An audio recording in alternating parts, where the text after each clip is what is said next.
આપની સાથે હું છું હિના। તો સૌપ્રથમ નજર કરીશું હેડલાઇન્સ પર।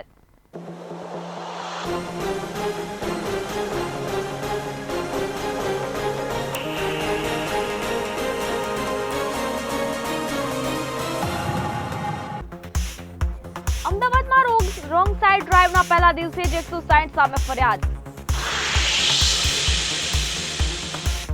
ભારતનો સ્ટાર રેસલર બજરંગ પુનિયા ફરી એકવાર સસ્પેન્ડ।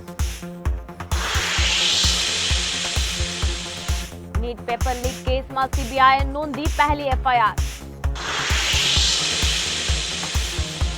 ભાજપ સાંસદે જાહેર મંચ પરથી વિરોધીઓને માર્યો ટોણો। આવતીકાલથી 2 દિવસે રિક્ષા ચાલકોએ કરી હડતાલની જાહેરાત।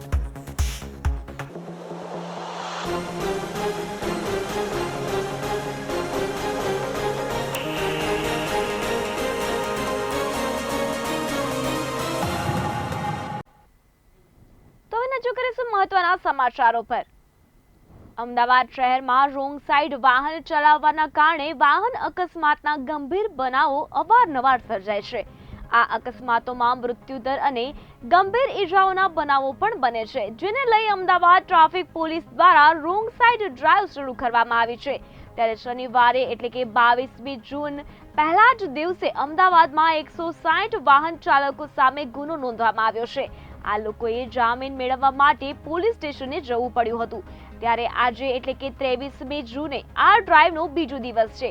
આજે સવારથી જ પોલીસ દ્વારા અલગ અલગ પોઈન્ટ પર ડ્રાઈવ શરૂ કરવામાં આવી છે અને રોંગ સાઈડ આવતા અનેક લોકોને પકડીને ફરિયાદ નોંધવામાં આવી રહી છે।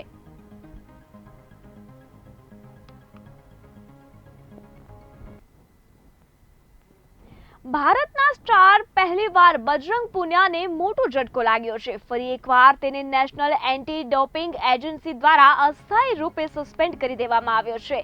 જ્યારે છેલ્લે નાડાએ બજરંગને સસ્પેન્ડ કર્યો તો તેનું સસ્પેન્શન શિસ્ત સમિતિ દ્વારા રદ કરી દેવામાં આવ્યું હતું, કેમ કે તેની નોટિસ ઇસ્યુ કરાઈ ન હતી।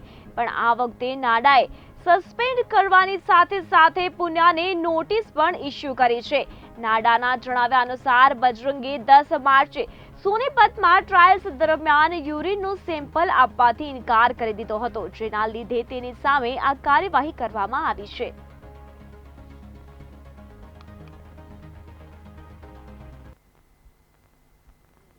નીટ પેપર લીક કેસમાં દેશભરમાં ભભૂકેલા આક્રોશ પછી કેન્દ્ર સરકારે કાર્યવાહી કરવાનું શરૂ કર્યું છે।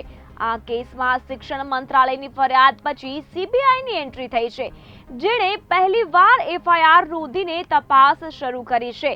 સૂત્રોના જણાવ્યા અનુસાર હવે સીબીઆઈ ગુજરાત અને બિહાર જઈને પોલીસ એફઆઈઆર અને કેસ ડાયરી જોઈને તપાસ હાથ ધરશે।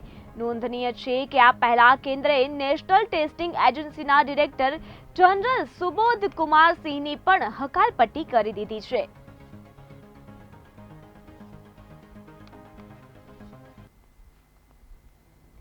સમાચારોમાં આગળ વાત કરીએ તો સૌરાષ્ટ્રની લોકસભાની તમામ 7 બેઠકો પર પક્ષના બૂથ મેનેજમેન્ટને કારણે ભાજપના ઉમેદવારો જીત્યા છે, પરંતુ ચૂંટણી ટાણે ઉમેદવારોની પસંદગી બાદ પક્ષમાં આંતરિક વિરોધ છેક મતદાન સુધી યથાવત રહ્યો હતો।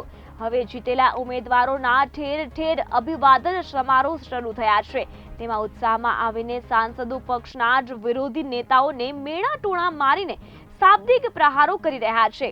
ત્યારે લાઠીમાં યોજાયેલા સત્કાર કાર્યક્રમમાં અમરેલીથી ભાજપના સાંસદ ભરત સુતરિયા આ વિરોધીઓ ઉપર પ્રહાર કરતા નજરે ચડી રહ્યા છે।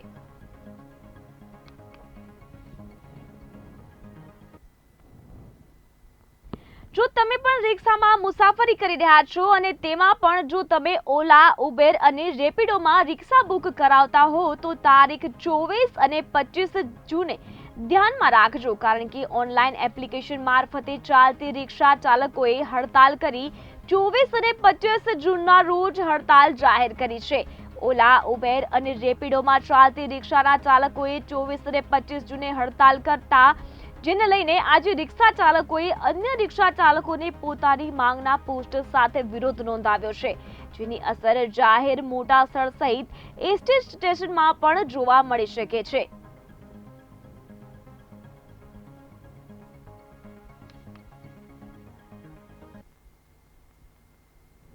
ગીર સોમનાથ જિલ્લાના સૂત્રાપાડા તાલુકાના ગ્રામ્ય વિસ્તારમાં વાદળછાયા વાતાવરણ વચ્ચે વરસાદ પડવાનો શરૂ થયો છે. સૂત્રાપાડાના સિંગસર, બુઆટીબી, ધાબારેજ, રાખેજ, સુડાજ, મોરડિયા, લોઢવા, પ્રસનાવડા સહિતના ગામોમાં ધીમી ધારે વરસાદ પડી રહ્યો છે. વહેલી સવારથી જ વાતાવરણમાં પલટો જોવા મળી રહ્યો હતો, જે તે લોકો પણ ગરમીથી ભારે બફાટ અનુભવી રહ્યા હતા. ત્યારે આજે બપોર બાદ મેઘરાજાએ એન્ટ્રી કરતા વાતાવરણમાં ઠંડક પ્રસરી ગઈ હતી અને વરસાદ પડતા ખેડૂતોમાં ખુશીનો માહોલ છવાયો છે.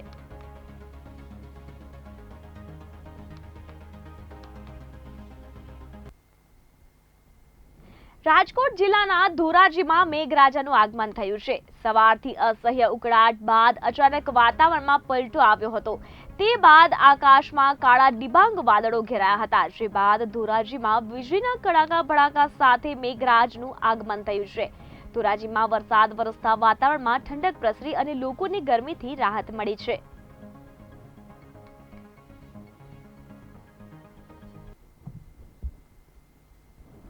સમાચારોમાં આગળ નજર કરીએ તો મુખ્યમંત્રી ભૂપેન્દ્ર પટેલે રાજ્યના રોડ નેટવર્ક ઇન્ફ્રાસ્ટ્રક્ચરને વધુ સુદૃઢ અને સરળ બનાવવા ઉત્તર ગુજરાતમાં સ્ટેટ હાઈવે 55 પર 2 નવા બ્રિજ નિર્માણ માટે ₹399 કરોડની સૈદ્ધાંતિક મંજૂરી આપી છે.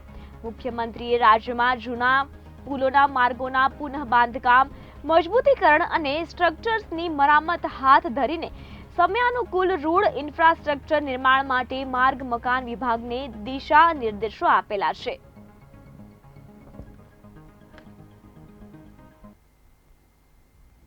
તો હાલ સમાચારોમાં બસ આટલું જ. વધુ સમાચારો અને માહિતી માટે જોતા રહો PTN ન્યૂઝ. નમસ્કાર.